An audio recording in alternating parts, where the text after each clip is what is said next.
Om.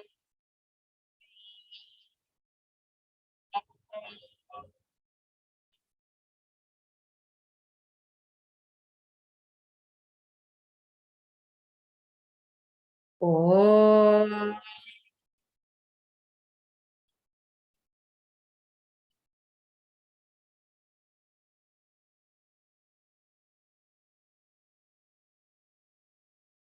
Om.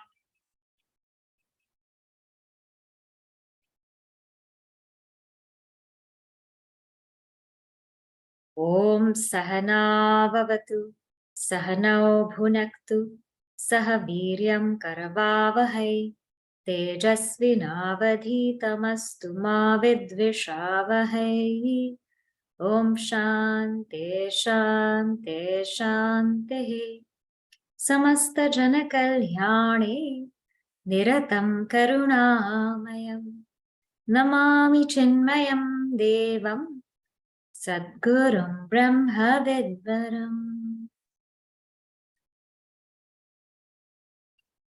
Okay, so let us go back to the definition of Atma before we start, and then we will continue on, right? So if we go to the text Tattva Bodha, what is Atma? What is Atma? Atmakaha sthula sukshma karana sharira vyatiriktaha. That which is different from the three bodies, right? Then panchakosha atita san. Panchakosha atita, that which is beyond the five sheaths. Avasthatraya sakshi, that which is the witness of the three states. Yastishtati, Satchidananda Swarupa San, that which is of the nature of Sat, Chit, Ananda, Yas Tishtati, that which remains, that is called Atma. In other words, Atma is I. So we have seen that Atma is different from the three bodies. And last week we have seen that Atma is the witness of the three states. So today we will see Atma as beyond the five sheaths. Now, before we start with that, I wanted to just clarify a few questions that were there last week. The first question is there Chidabhasa in deep sleep? Chidabhasa means the reflection of consciousness. So what is happening in deep sleep is that the ego is not dead, but it's dormant. It's dormant. It's dormant and it's sleeping. So it's there, but it's not experienceable. I don't experience my ego. So it's there in seed form. So that Chidabhasa, or what we call reflection of consciousness, is also there, but it's also there in seed form. This is called aspashta chidabhasa, means that which is that chidabhasa which is not evident. It's not evident, it's dormant. And then in dream state, that chidabhasa is again there. It's again there with the ego, and it's called spashta chidabhasa. It's there, but it's partially there because the mind, intellect, equipment are partially there, as what has been said in Rigdrishya Viveka. Then in the waking state, Chidabhasa is called Vispashta. Vispashta Chidabhasa, which means it's very, very much evident. It's very evident, very clearly distinguishable. Because in waking state, then the ego is in full form, right? So there is Chidabhasa in deep sleep state. And in deep sleep, the ego is there, but it's in seed form and it's dormant. And that's why when you're sleeping, if somebody says your name, you wake up, right? Somebody says your name, you wake up because the ego is dormant. So when you wake it up, it again wakes up. It's almost like a jack in the box, you know? You open the jack in the box, it pops open. So this is what happens to the ego. And this ego is there in different ways in the three states, right? So the ego that's there in the waking state is not there in the dream state.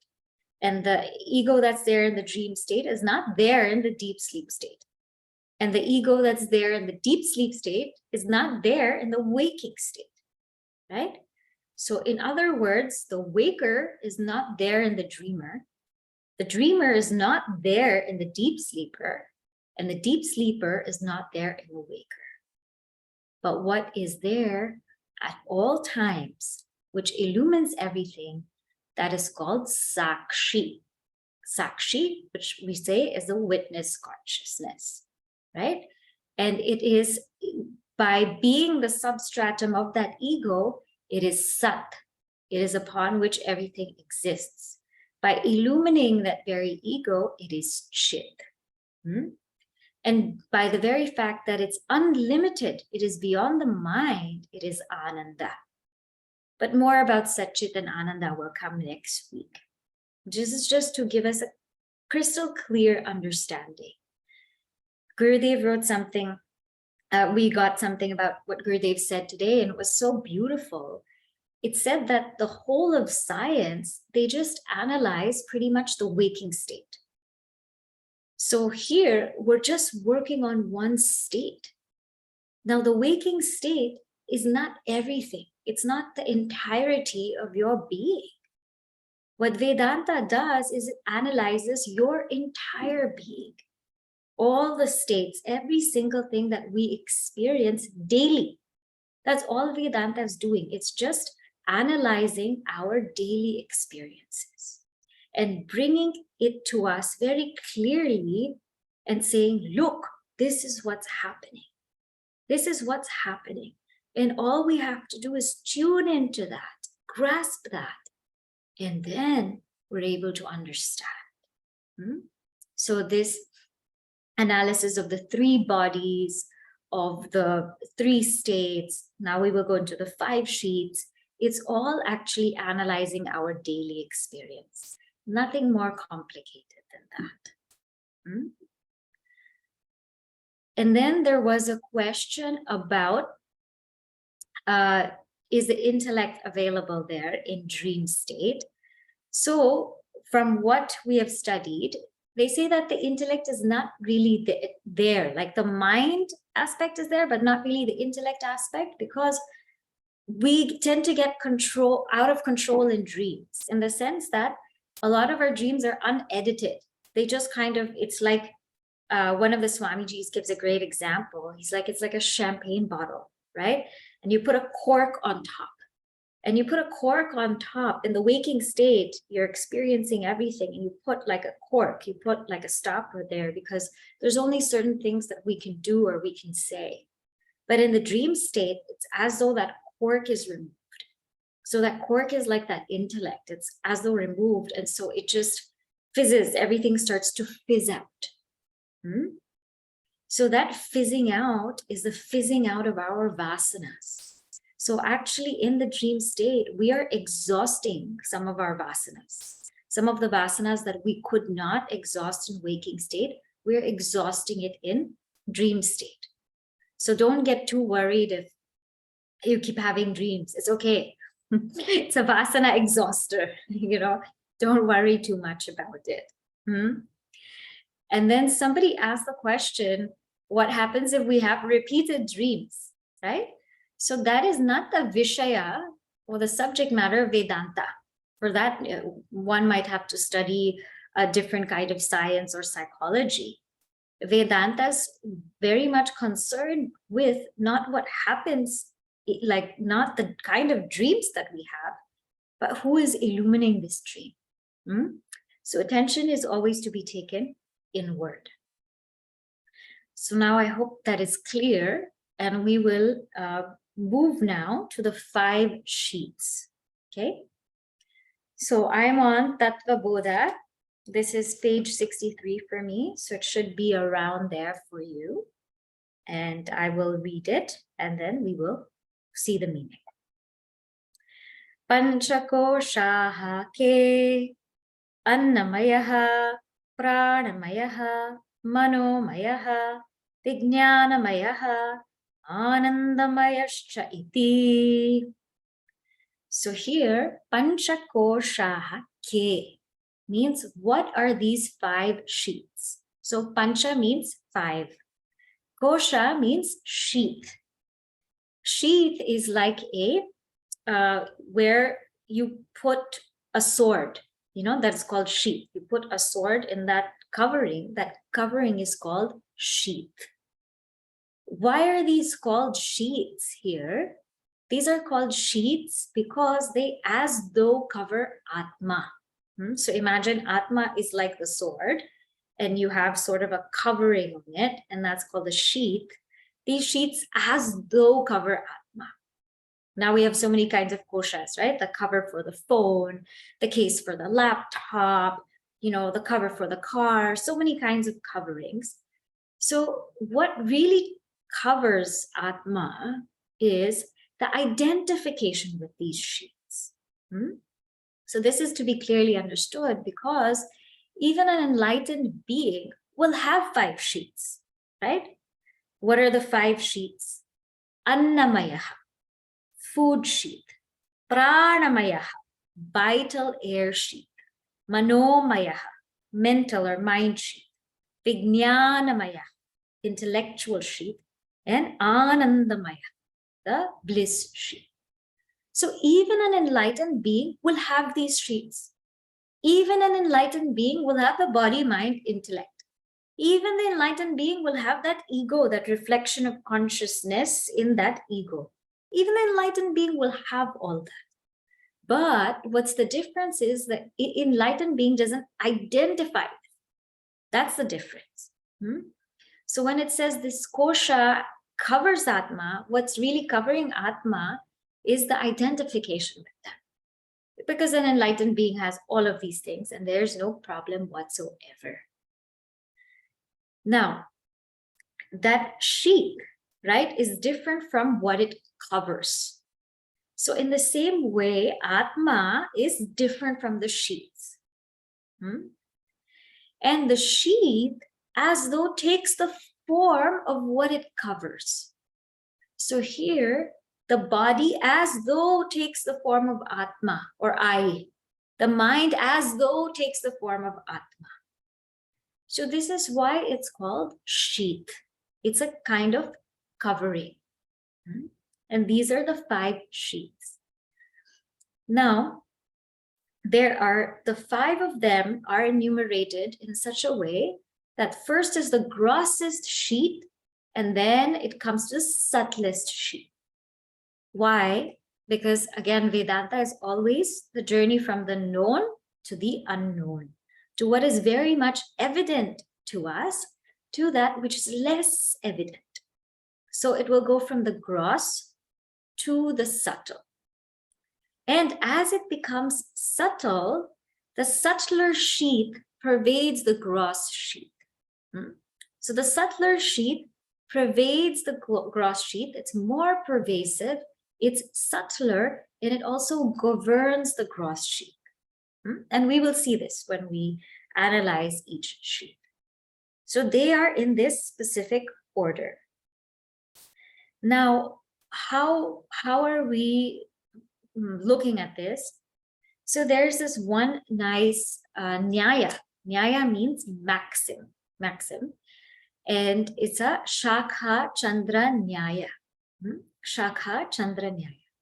It means that the teacher, let's say, is trying to show the student the moon in the sky.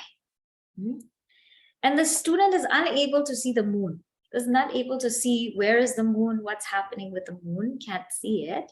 So the teacher says, okay, look at this tree. Just look at this tree. But bring your attention to this tree. And the student says, okay. Now look at that branch. The branch is on the right side. And the student says, okay. Now look at the middle branch. Okay. Now look at the tip of that middle branch. Okay.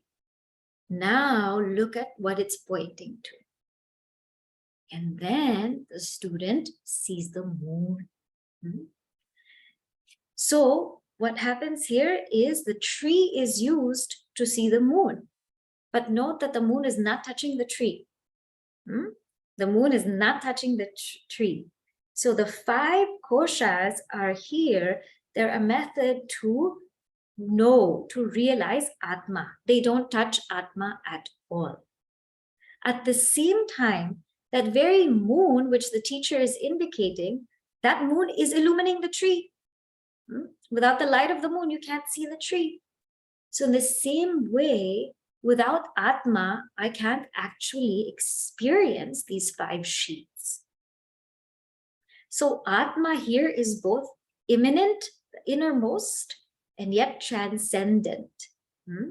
So sometimes we have this, whenever these 5 sheaths are brought, there's always like the gross layer, the subtle, then, then the causal, or the Annamaya Kosha, then, Pranamaya, Manomaya, Vijnanamaya, Anandamaya, and then this little dot is Atma.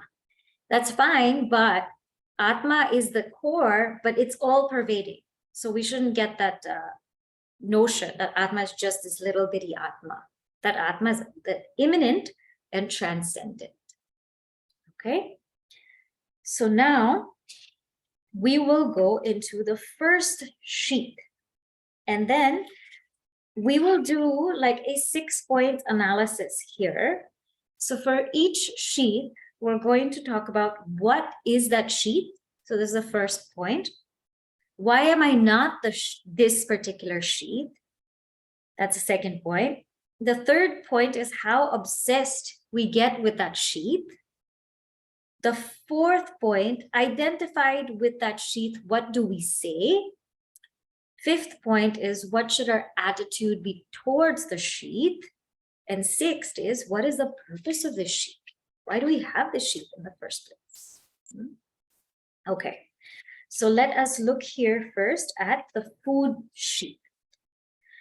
Annamaya kaha annarasenaiva bhutva annarasenaiva vriddhim prapya annarupa prithivya yadviliyate tad annamaya koshaha sthula shariram. I'm on page 64, should be around there in your book. What is Annamaya Kosha? Annamaya Kosha, it says, Anna rase neva bhutva, means it is born, bhutva, it is born by the essence of food alone. Anna rasa, rasa means essence. Anna means food. Eva, by the essence of food alone, is born. Anna rase naiva vriddhim prapya. It's attained, its growth, vriddhim, its growth is attained by food alone. Anna rasa eva, anna rase naiva.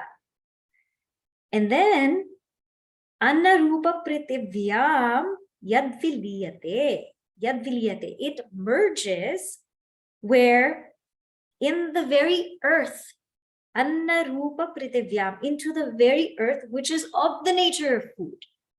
That prithvi, that earth which is anna rupa, the nature of food. Tat annamaya kosha, that is the food sheath, sthula shariram, and it is the gross body.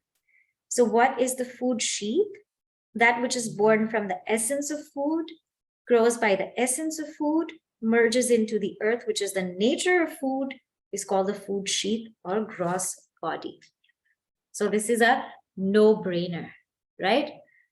How is this body born? How is this body born? It is through the seed of the father, the ovum of the mother. They come together and a baby is born. So it is born from the essence of the food that was eaten by the father and the mother. By the essence of the food that was eaten by the parents, that together becomes one, and that little baby, that little child is born. And how is it expanding? How is it expanding? How is a child growing? The child is growing from food alone. That body is being formed from food. And when the child comes out, how is the child becoming taller or gaining weight? It is because of food alone. So we know that when we eat more, we become bigger. Our clothes don't fit us anymore. And when we eat less, we become smaller, right? So this is a basic equation. If A causes B, then A is pretty much B, right? So if food is causing this body to grow, then this body is food. If the lack of food is causing this body to shrink, then this body is food. So it is born from food, from the essence of what both parents have eaten. It thrives, it grows, it shrinks due to food. And when the body dies, what happens? It decays and it goes into food. So it becomes that soil, right? It decomposes into earth. So because this body grows, is sustained, and dissolves or decomposes in food, it is called the food sheath. So it's very, very logical. Food sheath. Now, this body is also called sthula sharira. So when we map this, later on I'll show you how to map everything. But so we're going to put this together now. The gross body is Annamaya kosha, the food sheath. This is exactly the same, no difference. The other ones, there'll be a little bit of difference, but this one is exactly the same. Why am I not this gross body? So this is the same analysis that we've seen earlier. Why am I not this food sheath?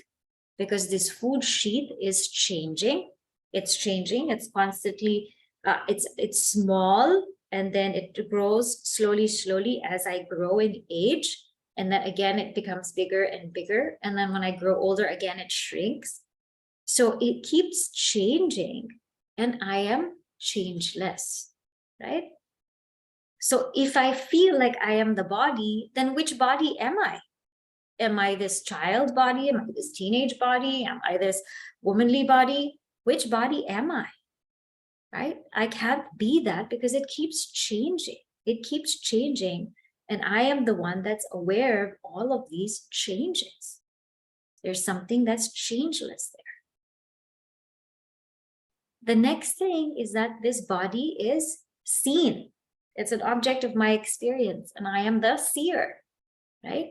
I am the seer. This body is seen. I experience this body. So therefore, I'm separate from it. Like this bottle is here. I experience this bottle. I see this bottle. So this bottle is different from me. The seen is different from the seer. Then consciousness, Chit or Sakshi or Atma, is consciousness. And this body is inert. So this consciousness is aware of this body, but the body cannot know consciousness. There's no way that the body can know consciousness. It's inert, right? So not to mention that the body also has parts. It has a lot of parts, and consciousness is partless. The body can be controlled. I can tell myself to sit down and not move. I can control myself. So obviously, I am different from that. The body is also an effect of prarabdha karma. We all have certain bodies. Why do you have a certain body? Why do I have a certain body?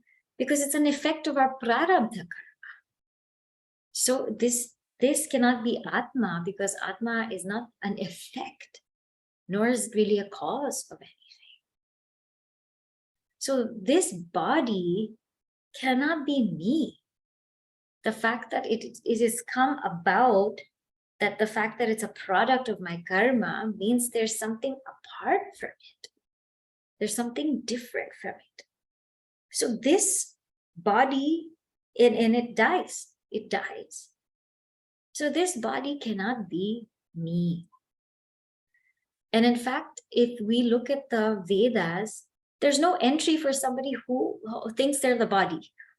Because a deeper understanding is I am the jiva. I am the individual being. That's a deeper understanding. But later on, one has to come to Atma. But at least when you come to that I am the jiva, then there's a sense of detachment from the body. Now, how obsessed we get with the body, we also saw this before, that we spend so much time just thinking about the body. Imagine how much time we spend about thinking what we're going to eat, or what we're going to wear, or where we're going to sleep, or we need this kind of chair to make this body comfortable. How much time do we spend on all the accessories that are required for this body? How many times or how much time do we spend just pampering this body? So unnecessarily, our mind gets so focused on that, that we lose sight of the goal. And identified with the body, what do we say? We say, I am fat, I am thin, I am tall, I am short, I am a man, I am a woman. We have all of these adjectives, or so to say, when we identify with this body. Now, so what is the proper attitude to have with the body? Is to nourish it, but not pamper it. Nourish it and keep it healthy and maintain it, because the body, having a healthy body, is the first step towards any kind of spiritual practice. So we have to keep it healthy. We have to maintain it. But there's a difference between nourishing it and pampering it. Nourishing it is maintaining it so that it can take us, we can go beyond the body. Pampering it is just staying stuck in it. And the purpose of the body is to serve and to realize the truth. So there's no other purpose for this body. It's not to be displayed and to be modeled out there. It's not for selfies or anything like that. It is to serve. We've been given this body so that we can serve and we can help others, and so that we can realize this truth. And so with this clear understanding that I'm not the body, so much drama will just be taken out of our lives. Not even drama, but pain. A lot of times, as we grow older, there is pain in the body. Every which way you touch, it hurts. And one would say, now how to get over this? How to get over this? Well, put your mind in something higher. Now, we have done this when we were children, so we need to do it when we are adults. When we were children and we were playing and we got hurt, we just got back up and kept playing and forgot about a pain because we had so much fun playing. In the same way as adults, pain will be there. It is a part of the body. But if we can divert our mind somewhere else, then we'll be able to sublimate that. We'll be able to overcome that. So therefore, I am not the body. Now, the purpose of this analysis, it's so, how Adi Sankaracharya ji here, he defines it so clearly. But the purpose of this is to clearly see that I'm not the body. Everything is clearly put for us so that we can see where our mistake lies. What sheath are we most identified? It will change day to day, different stages in life, but there are certain sheaths that we really, really identify with. And how deep can we go?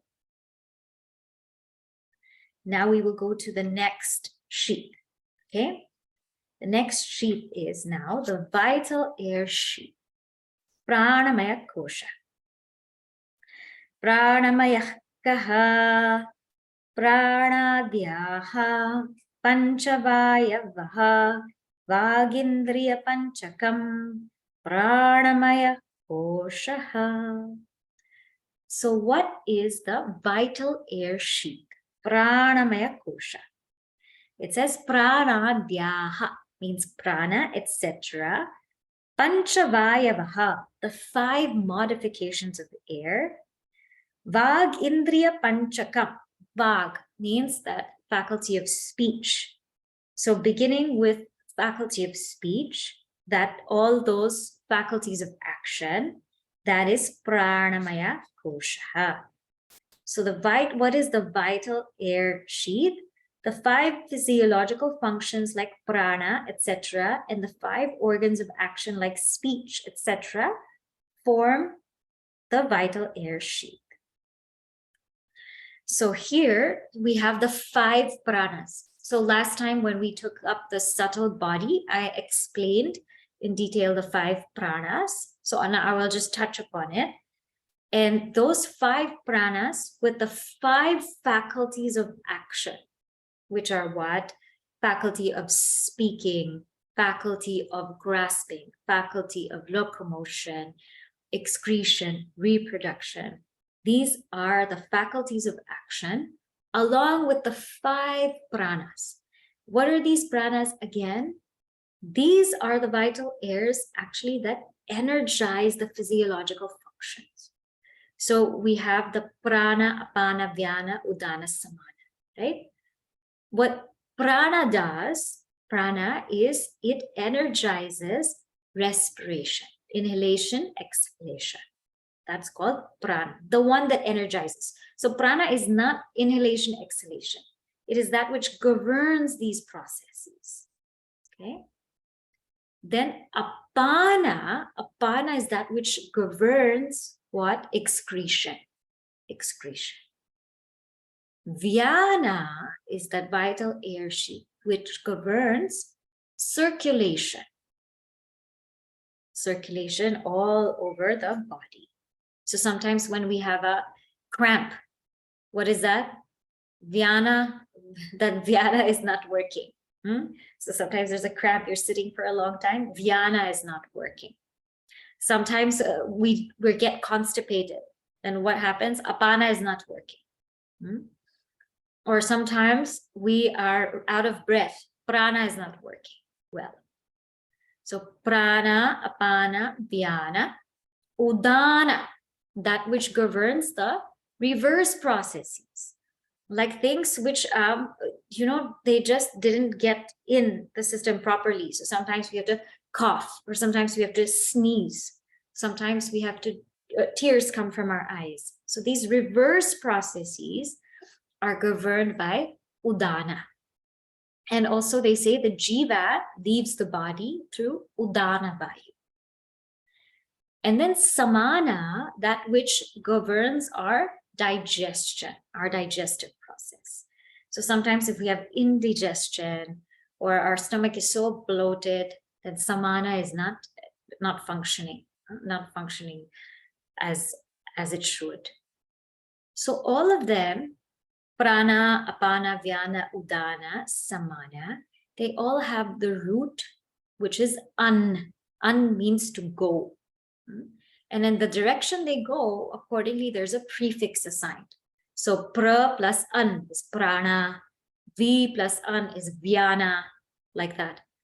So prana, apana, vyana, udana, samana. So this is all in the vital air sheath. Now, why am I not this vital air sheath? So some people have this confusion because they feel like the vital air sheath is present all the time. And it's true. Vital air sheath is present in waking.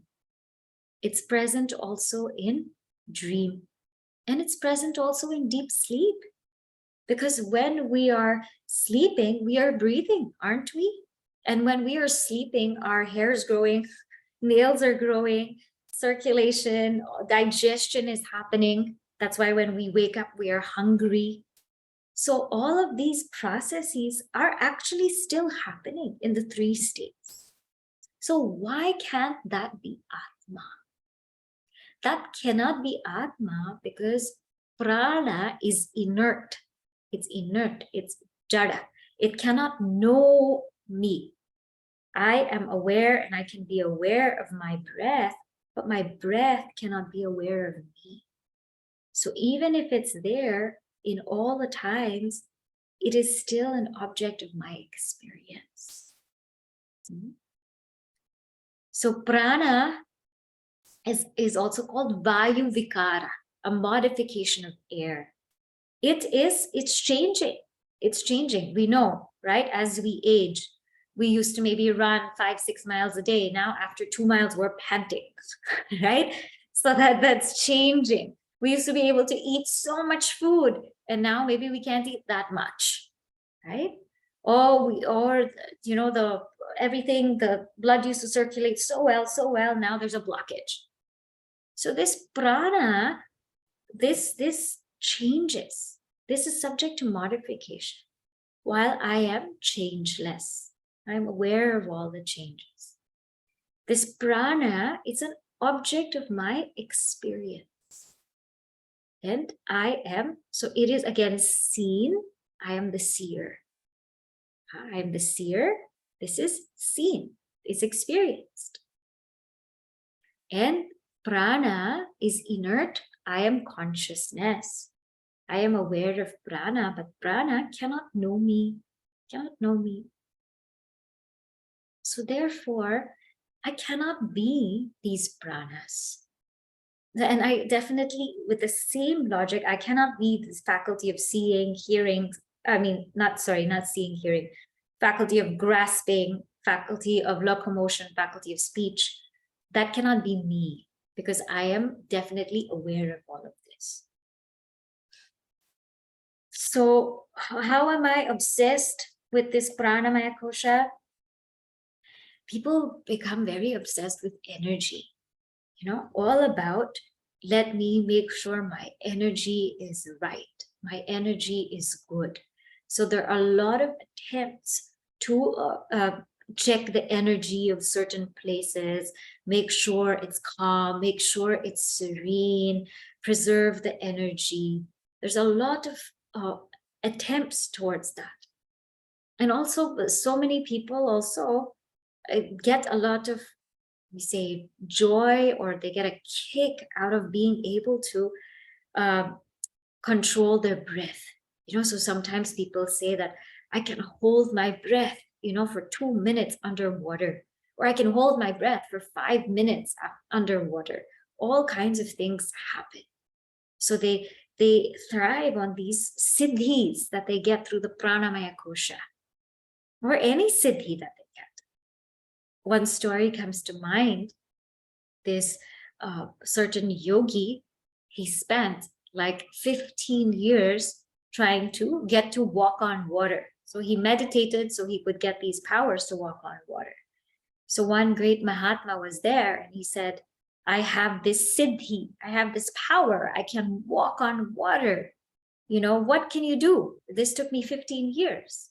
And the Mahatma said, why didn't you just pay 15 rupees and take a boat? Why did you need to spend 15 years to try to walk on water? That's so foolish, because what have you gained by that? Just pride. So sometimes when people get too obsessed with these things, this is what happens. So identified with the pranamaya kosha, what do I say? I say I am tired, or I am energetic. We use these words. I'm tired, or I'm energetic. Or, my digestion is poor, my digestion is great. Or if we're identifying with the karmendriyas, my speech is not good, or my speech is good, like that. Or I'm unable to grasp, or I can grasp with my hand. So identified with the pranamaya kosha, we feel these things. Inevitably, we will say these things in transactional life, but we feel these things. So what should be the attitude towards the pranamaya kosha? So prana is a great gateway to the mind. It's a great gateway to the mind, because through the breath, we can slow down the mind. When we slow down our breathing, we can slow down the mind. So the thing to do with prana, the purpose of these pranas really are to help us to slow that mind down, to bring more awareness to our day-to-day living. That's really what we should do with our pranas. That's why there's this whole concept of mindfulness. All it is just being more thoughtful about what we say and what we do. And how do we do that? We do that when we're able to slow down. Slow down. How do we slow down? Watch the breath. Observe the breath. So what we can do with prana is really use it as a tool to observe. And the goal or the purpose of prana then is to gain that contemplative mind. It's a great gateway to slow down the mind. And this prana is also called Jeshta. It's called Jeshta because it is there from the very beginning. Jeshta means eldest. It's the eldest of all of the other things, because when a baby is formed, right away the pranas are there. So it is called Jeshta. It is the eldest. And it's also called Shreshta. It is called the greatest, because our minds, our intellect can get so attached to certain things when they're experiencing them. But our pranas roam about the world ever detached. So this is our pranamaya kosha. So what is the most important thing? I am not the pranas. I'm not the pranas. This pranamaya kosha falls in the realm of the sukshma sharira, or the subtle body. Okay, now moving to the next one. So now we're going Anyontara Atma, inside. So food sheath, vital air sheath. Now we go to the mental sheath, mind sheath. Manomaya kosha kaha, manomaya kosha kaha, manascha jnanendriya panchakam militva yo bhavati samanomaya kosha. So manomaya kosha kaha. What is this mental sheath? Manascha. Manaha means mind, the mind, and jnanendriya panchakam militva. Together with the 5 faculties of perception, yaha bhavati, that becomes saha manomaya kosha, the mental sheath. The mental sheath is the mind and the 5 organs of perception. They together form the mental sheath. So now let's look at our analysis here. So what is this mind, right? So what is this mind? So mind now is a flow of thought, okay? So this is probably, we're now entering the mental and intellectual sheaths. So at this juncture, I will just differentiate the two. So when we differentiate the two, then we can understand how to distinguish or discern them better from the Atman. So we have what is called the antahkarana. Antahkarana. Anta literally means inner. Karana means instrument. Why antahkarana? Because we have bahishkarana. Bahishkarana means outer instruments, which are faculties of seeing, hearing, smelling, tasting, touch. Now, what is this mind? This antahkarana is one thing. It's one thing, but it has 4 functions. So, you know, like if you go to your car, right? You have a heater, or you have that heater or cooler. So you can make it heat or you can make it cool. It's the same thing. It's the same gadget. It can either be really hot or cold. Or you turn on your sound system in the car, and you can have the same sound system. You can do Bluetooth, or you can do speaker, or you can do something else. You can do all kinds of things there. You can put a USB, It's the same sound system, but it's different functions. It's the same air in the car, but it's different functions. You could do hot air, you could do cold air, you could do all kinds of things. When you do laundry, it's the same washer, but you could do delicates or perm press or whites. You could do all kinds of things, right? So this is the same equipment, but it has four functions. The four functions are called mind, intellect, memory, and ego. Ego, right? So manaha, buddhi, chitta, ahankar. Now, the mind, so first we will differentiate between the mind and intellect, because these are the two things that are talked about here. The mind is a flow of thoughts. But what kind of flow? The mind is a flow of thoughts which are emotional in nature. So the seat of emotional thoughts or emotions is what we call the mind. Whereas when we think about the intellect, it is those thoughts which are of a logical and objective, rational nature. So mind is that which is more emotional, and the intellect, it's more rational and logical, those kinds of thoughts. The mind is also that seat of doubt. Should I go? Should I not go? Should I do this? Should I not do that? So it's called sankalpa vikalpa. While the intellect is the seat now of very determined thought. Yes, I'm going to go. Or no, I'm not going to go. Yes, I'm going to do this. So that kind of determined thought is called the intellect. In the Bhagavad Gita, it is known as Vyavasayatmika Buddhi. It comes in the second chapter. When somebody has that kind of intellect, it's such a great thing because you don't waste time. You know exactly what you want to do. You know what you need to do, and you just do it, right? But when we spend so much time in doubt, it takes us very, very long to make a decision. So the mind graduates to the intellect. The mind functions into the realm of what is known.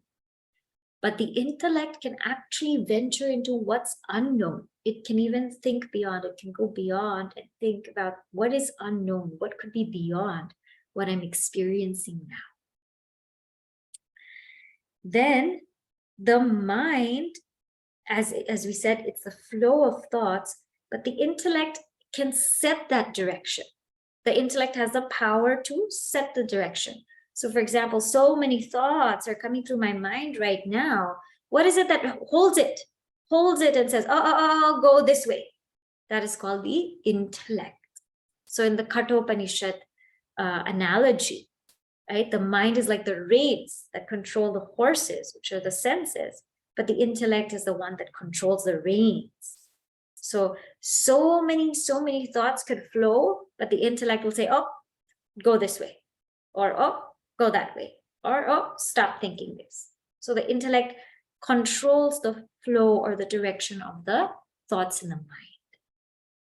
And then in the collective daily experience, the one that puts all things together, that instrument is the mind. So what happens? This bottle is here. So my eyes can only see the form. My hands can only touch this bottle. My ears can only hear the sound, right? My ears cannot see. My eyes cannot hear. So that which puts it together and says, this is a gray, tall, smooth bottle that sounds like this. That which puts all of this together, that equipment, that instrument is the mind, because the senses cannot do that. They function in their own realms. That which puts that together is the mind. Now, what does it do? It presents it to the intellect for judgment. It presents it to the intellect for judgment. It says, okay, now I have this bottle, this gray, big bottle here that's smooth, and you can feel that there's water inside. You can sense that there's water. Then it presents it to the intellect. So the intellect judges. Now, what do I do with it? What do I do with it? What does the intellect base it on? it goes to memory. It goes to memory. And it thinks, okay, now what should I do? What have I done before? What is the right thing to do based on the memory stored in my mind, intellect equipment? Then it initiates the action. So this is kind of how this functions, the mind and the intellect equipment. So here it's separated so that we can kind of see what the nature of these thoughts are. Again, this is all to come to the fact that I am not the mind, I'm not the intellect. But this much analysis is needed to see that. Now, memory, what we call chitta memory, that we can put with the mental sheet, the mind, because memory always has a sense of uncertain, it's quite hazy. We can't always remember something very clearly. Sometimes you remember part of something, but not everything. Or we remember half, but not the whole thing. It's quite hazy. So memory comes under there. And when we talk about ahankara, or the ego, that is very firm. So that comes in the intellectual sheet, right? So the I is actually the I notion. That ego is the I notion. So this is a bottle, it's in my hand. That I notion that says, I am seeing this bottle, I am holding this bottle, I am putting this bottle down, that which does the I. Ahankaroti, literally, it means that which does the I, that is called the ego, that which does the I. So that which puts an I stamp on everything that we do. Seeing is happening, I am seeing. Talking is happening, I am talking.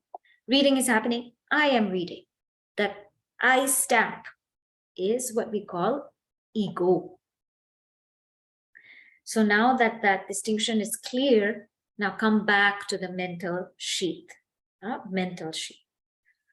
Now the mental sheath, so we said it's this mind, so this certain thought flow of the mind with the 5 faculties of perception, faculty of seeing, hearing, smelling, tasting, and touch, because it's connected to the mind.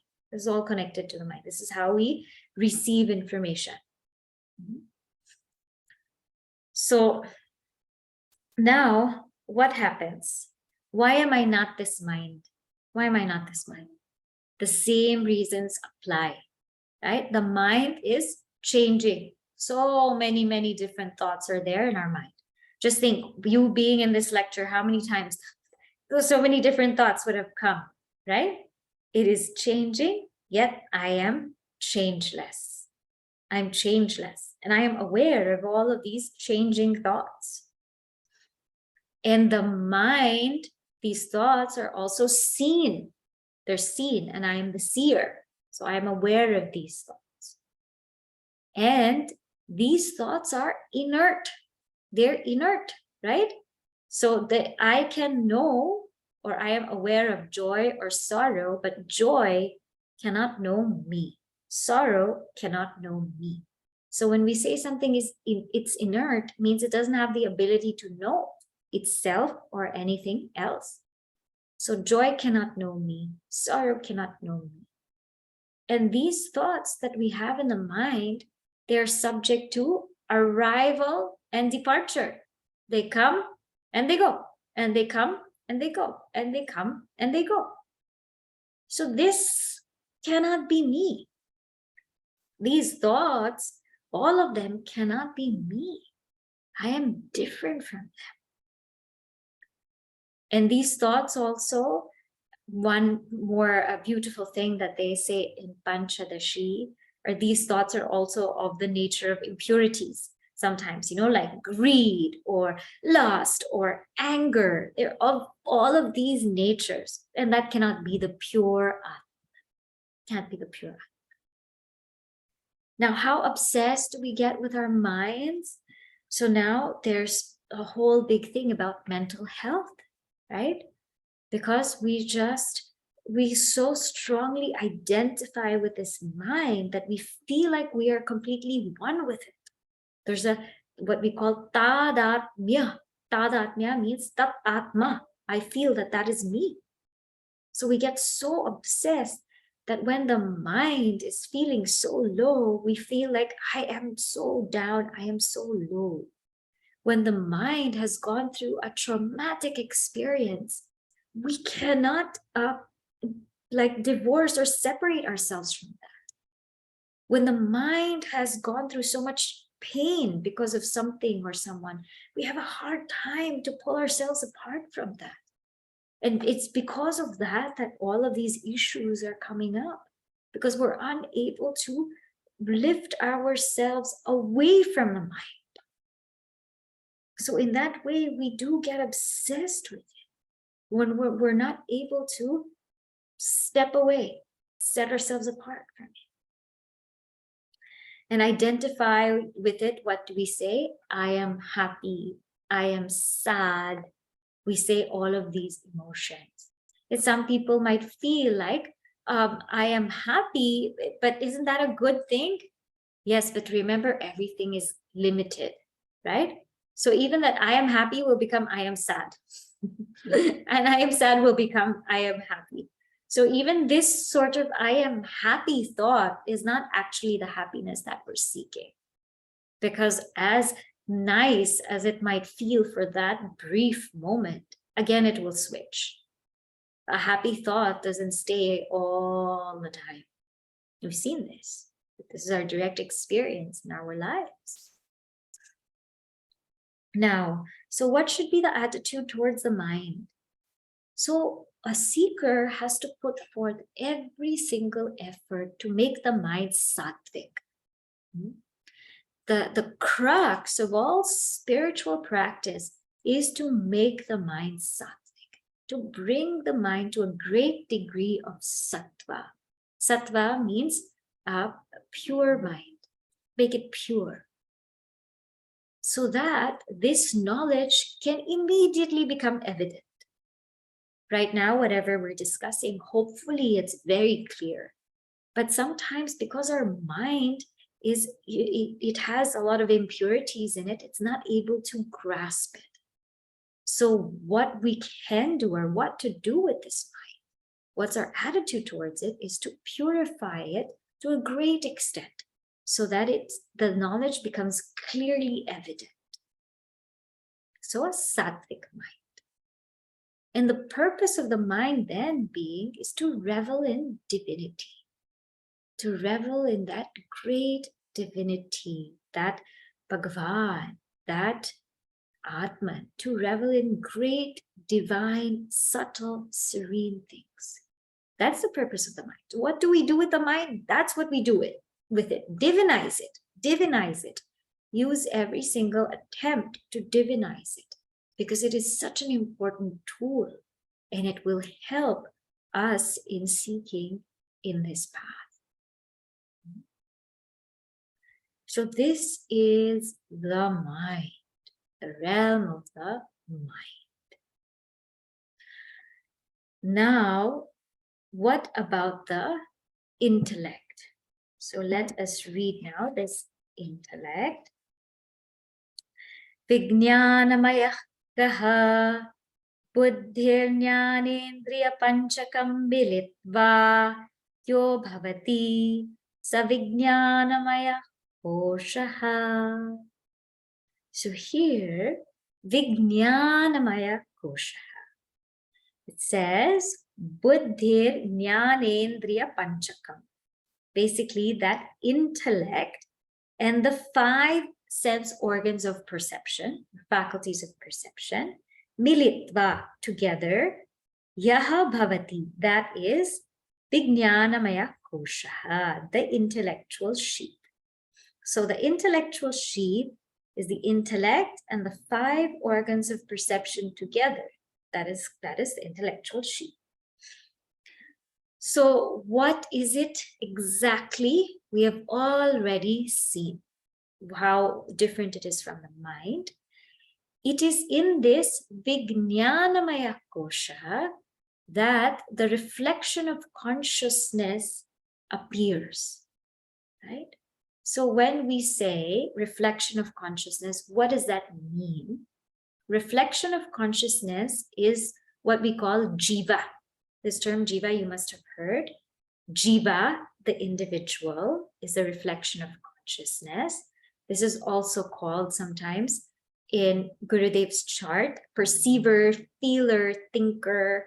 This all is called jiva. So jiva, reflection of consciousness, chedabhasa, perceiver, feeler, thinker. Sometimes we also translate as ego. So that reflection of consciousness, it appears here in the intellectual sheath.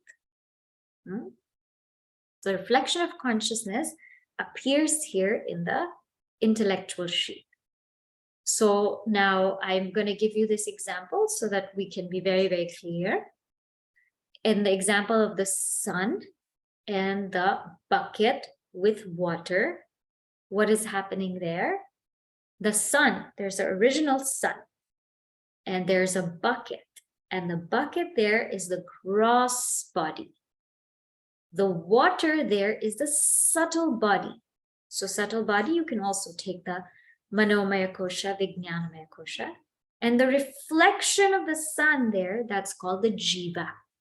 The jiva, right?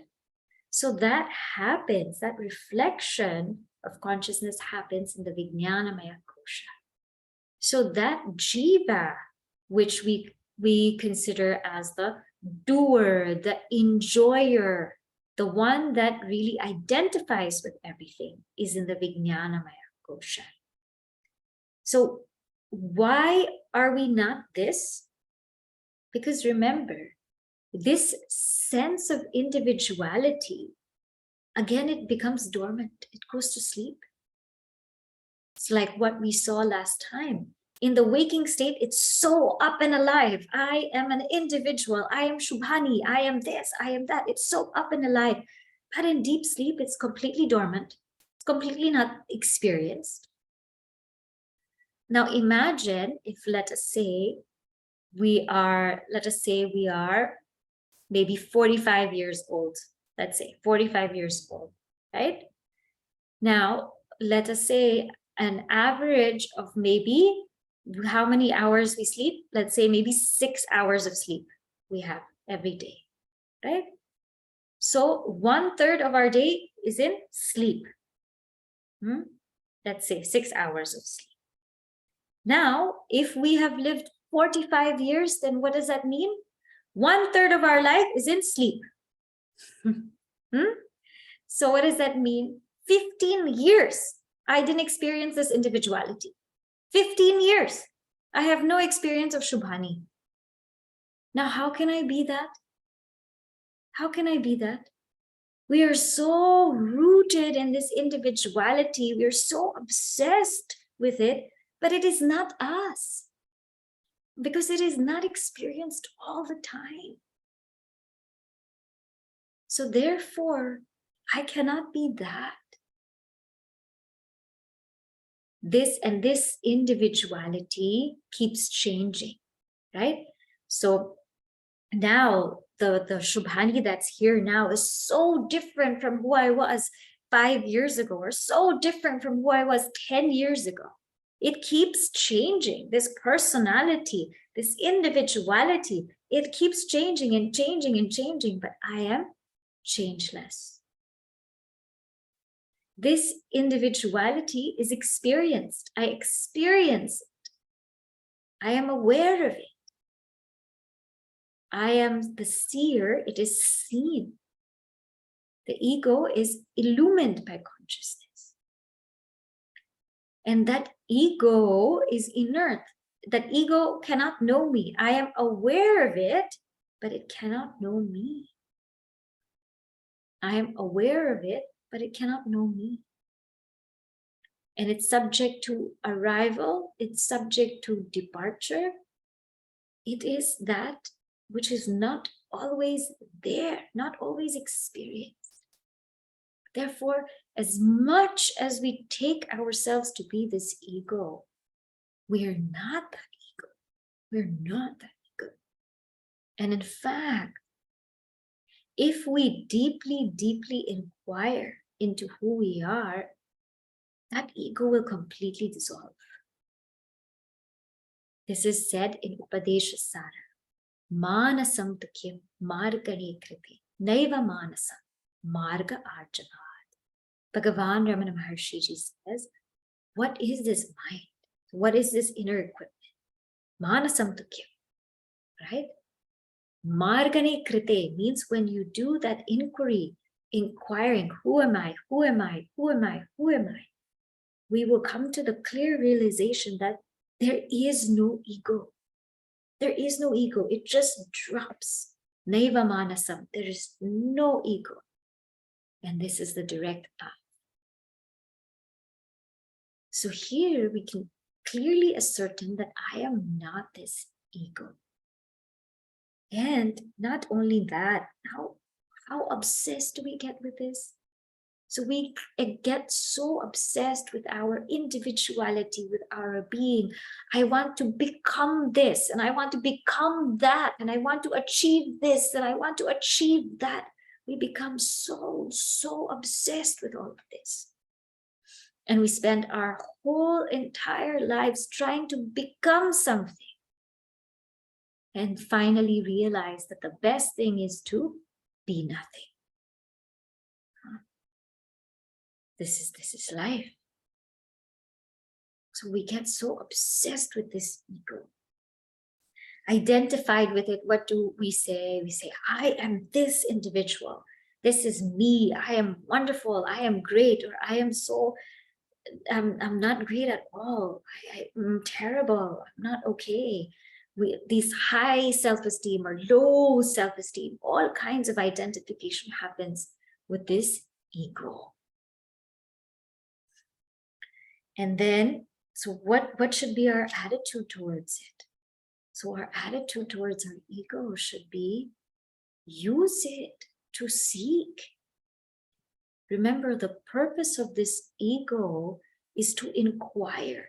The purpose of the ego is not to become something, but to be nothing. So use that ego to turn inward and seek. Because it's only in this intellectual sheath, this has the ability to inquire. This has the stability, the ability to deeply penetrate through everything and realize who we are. So that is the purpose of this intellect. So what to do with it? Study, read, question, think, and then deeply inquire. So what have we seen now? I am not the intellect.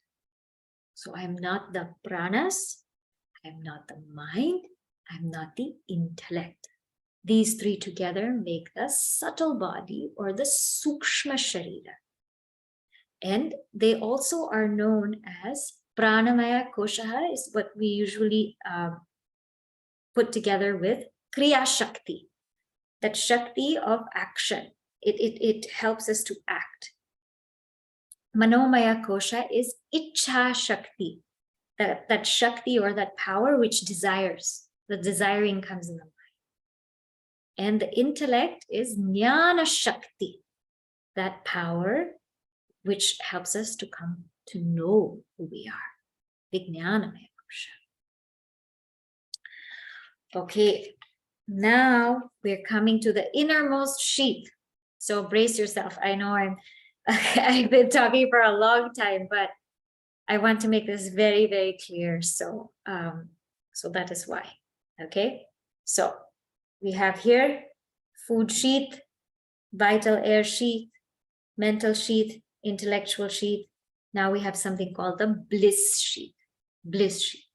What is this bliss sheath?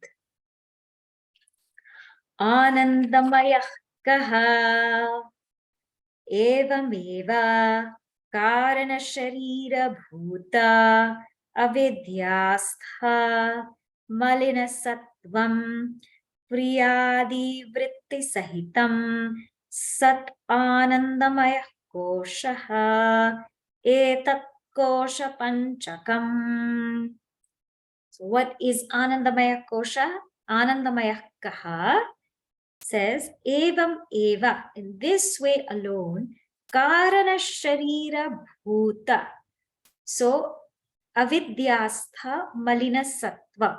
So first we'll go to Malina Sattva. Malina Sattva means it's of impure nature. Why impure nature?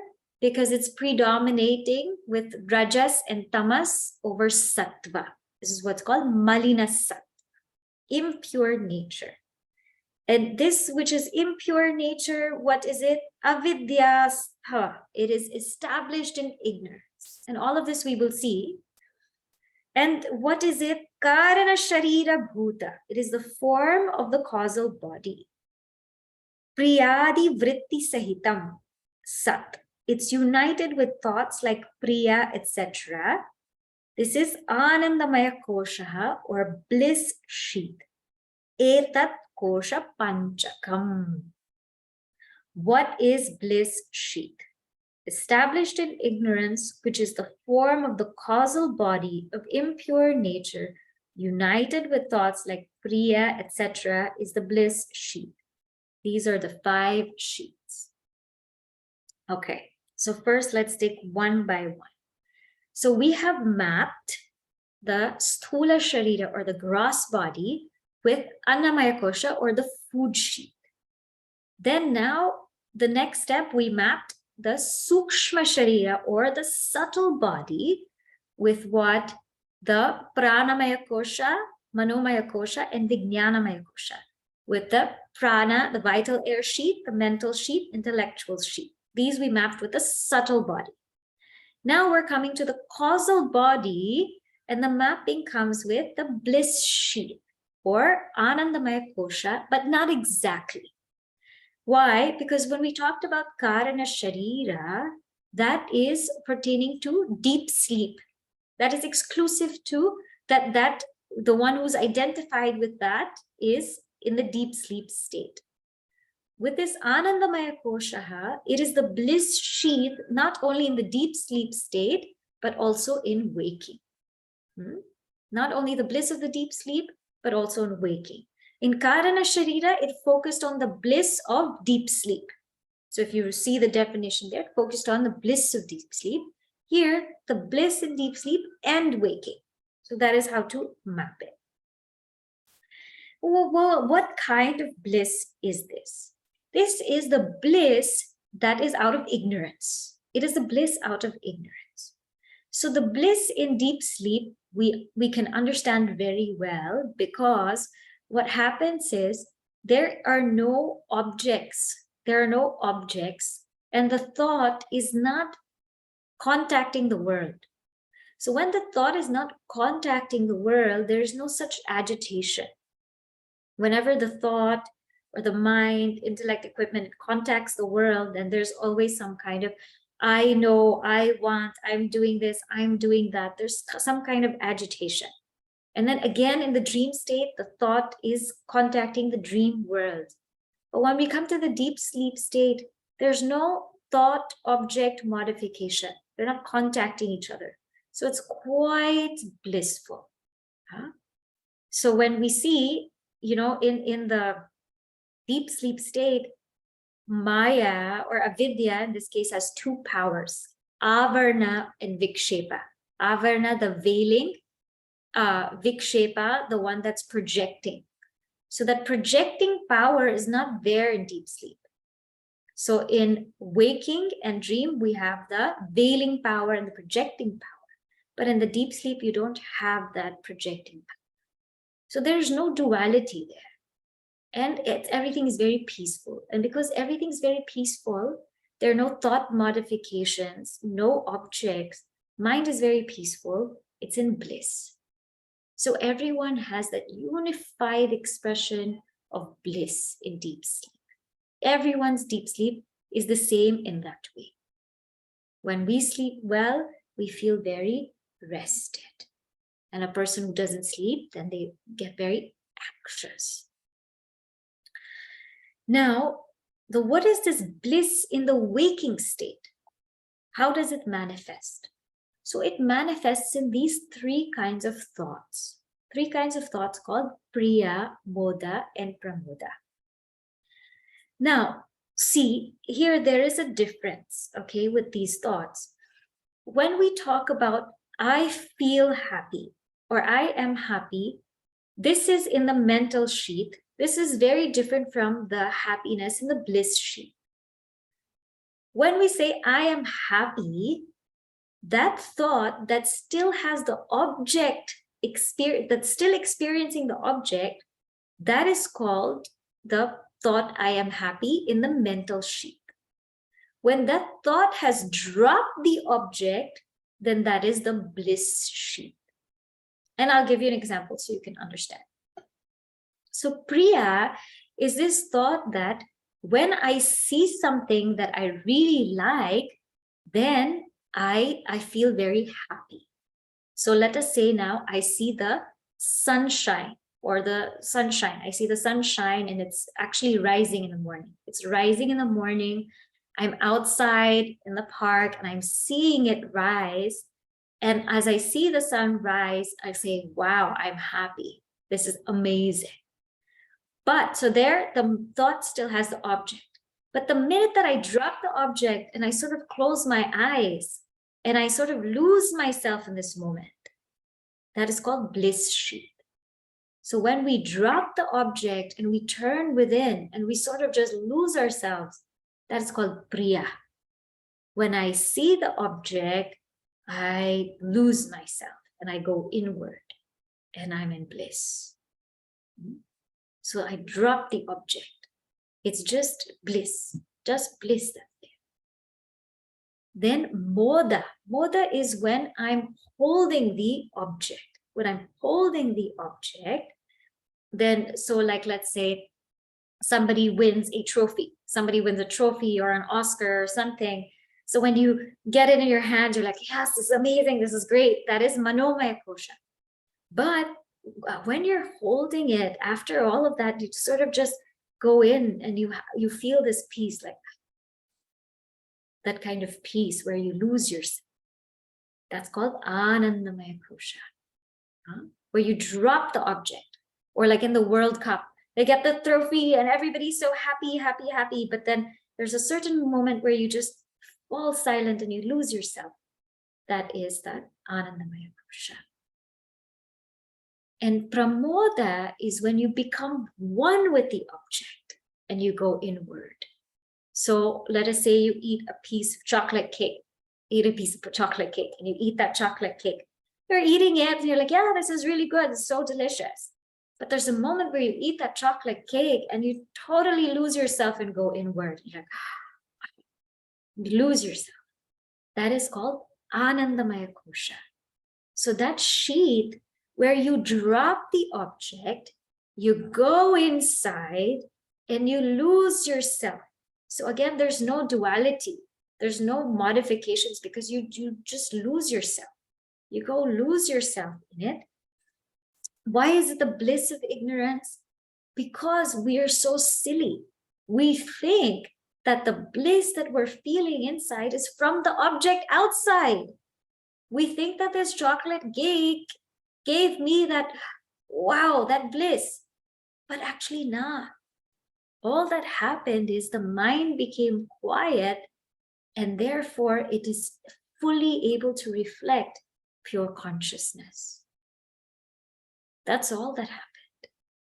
Whenever the mind becomes quiet, it reflects consciousness. It reflects consciousness. When the mind is disturbed, it's not able to reflect that bliss of consciousness. When it is very quiet, it reflects that place. And so our rishis, our great rishis, they knew this. They said, if you want to feel that bliss, just quieten your mind and you'll feel it. But we go out and our whole journey is to touch Anandamaya Kosha. All of us want to just touch this bliss sheath. We just want to touch this bliss sheath. We want to feel like that moment where we lose ourselves. So we pursue all kinds of objects outside to get lost in ourselves. And not knowing that the bliss is not coming from the object. It's coming from our own self. It's coming because the mind became quiet enough to reflect the bliss of the self. So this is what's called Anandamaya Kosha. This is how it is established in ignorance, because we're ignorant about the bliss that we're receiving, and it's impure. It's impure. It's not sattvic, because again, we are ignorant, and it is of the form of karana sharira. Why am I not this? Use the same thing. This changes. I'm not always in Anandamaya Kosha. I am able to experience it. I am the seer. This is seen. That Anandamaya Kosha is an object of my experience. And not only that, that Anandamaya Kosha cannot know me, but I can know it. I am aware of it. How am I obsessed with it? As I said, our whole lives, we just want to touch this Anandamaya Kosha. We just want to touch this place where we lose ourselves. That's all we're doing. And that's why people do all kinds of things. Tamasic means, they have these tamasic means to lose themselves. They get into drugs or alcohol. What is all that? That is just trying to touch that place where I lose myself. Or people go and compete in sports in a rajasic sense or in a competition. What is that doing? Just so I can touch that Anandamaya Kosha. Or in a sattvic way. I want to listen to a great bhajan, a great song, great types of music, or experience of outdoors. Why? So I can close my eyes and lose myself in it. We're all doing that alone. That's all we're doing every day. We are trying to touch Anandamaya Kosha. And identified with it, what do we say? We have such expressions like, I am on top of the world. I'm in seventh heaven, right? We have all these such wonderful expressions that, wow, I'm on cloud 9. That is Anandamaya Kosha. And what should be our attitude towards it? It is there, right? It has gradation. Sometimes it's very, very deep sense of bliss. Sometimes it's less deep. Sometimes it's super deep. Sometimes it's less deep. My attitude towards it should be, let me get just enough peace so that I can seek deeper. Go past this Anandamaya Kosha. Don't just stop there. It's good to get these moments of bliss, but drive ourselves deeper into what is underneath that. And so the purpose of Anandamaya Kosha is just to give us enough peace to seek deeper. But the most important thing is, I am not this Anandamaya Kosha. I am not this Anandamaya Kosha. Once Swamiji said very nicely, he said, tips on how to be happy. Step 1, agitate yourself. Agitate yourself. Say, I don't have this, I don't have this, I don't have that. Step 2, strive to complete yourself. Strive to get whatever it is that you want. Step 3, get what you want. Step 4, then you will feel happy for a moment. Then what happens again? Agitation. So if we want to experience happiness, agitate ourselves. Then we will experience happiness, inevitably. But what Vedanta is saying is much deeper. You are happiness. Why go out and experience it elsewhere? Adi Sankaracharya concludes this topic and he says, I will give you a very simple logic here. Why these 5 sheaths are not you. Because you say mine. You say my body. You say my pranas or my digestion, my excretion. You say my mind, my joy, my sorrow. You say my personality, my individuality. You say my ignorance. The simple reason that you say my, it means it's not I. When I say my book, it means it's not I. When I say my phone, it means it's not I. But we get confused, so we call it iPhone, right? So when we say something is mine, it is not I. And therefore, we definitely cannot be these 5 sheets. So if we are not these 3 bodies, not these 3 states, not these 5 sheets, then is there nothing? There is that which remains. It's called Atma, which is Sat Chit Ananda. What that is, we will see next week. Thank you for being patient with me. We'll say the closing prayer. I'll stay back in case anyone has any questions.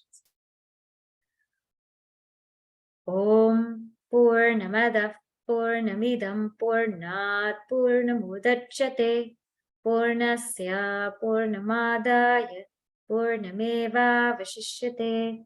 Om Shanti Shanti Shanti. Harihi Om Shri Gurubhyo Namaha. Harihi Om. Right.